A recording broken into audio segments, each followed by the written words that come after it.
আপনি কি আমায় ভুলে গেছেন, নাকি এখনো মনে আছে? জানি মনে আছে, কিন্তু তারপরেও আমায় কোনো মেসেজ দিচ্ছেন না, কথা বলছেন না।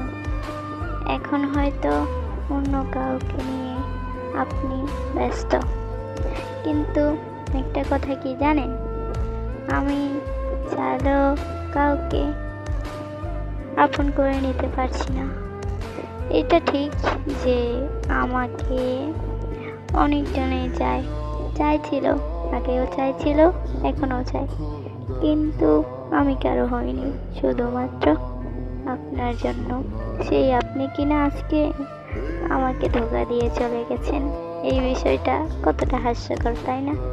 আমি যাকে চাই সে আমায় চায় না, আর যে আমায় চায় আমি তাকে চাই না।